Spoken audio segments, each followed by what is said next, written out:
Hey everyone, Yummy Eyeball Candy here. Today I want to talk about Life Ceremony by Sayaka Murata. If I'm not mistaken, this is Sayaka Murata's first short story collection, and I think it is brilliant.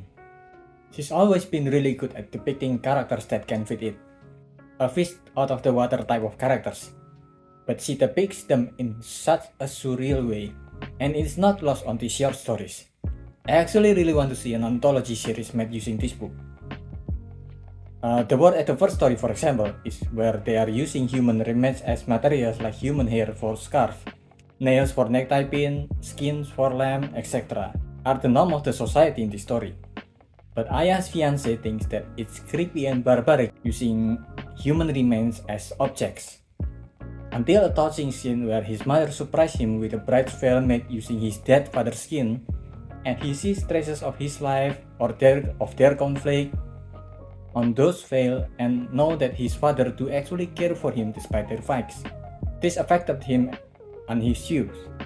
There's so much weird story in here, and all of them I think is at least amusing enough to read. The length of its story is also very different. There are really short stories like The Time of the Large Star, where a girl moves to a small village that never sleeps. But it's uncomfortable to be outside in daylight, so people in the village only go out at night. And the people there don't know sleep, since once you move in, you can no longer go to sleep. The story might be talking about self-awareness, might not be that deep, and it's just a story about village where everyone is always awake, but nevertheless, it is an interesting story to read. Then there are longer stories like Life Ceremony, which involve cannibalism. If you want to know why, I read the book. The explanation is going to be as weird as the story itself, but it is a good story. Some part of it is actually quite funny despite, or maybe because it is very disturbing at some parts that it loops back to being funny, like American Psycho for example. What glued the collection is the tonal consistency on all of them on playing with society norms.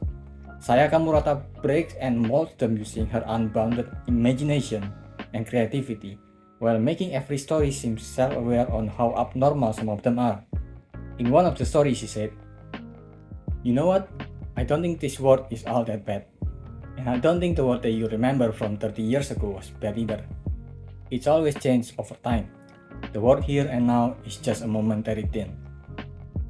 And she made these changes in what can feel like random chaotic move, but somehow each story seems to have their own theme.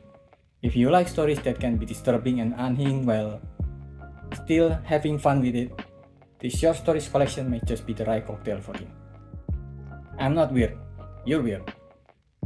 That's about it.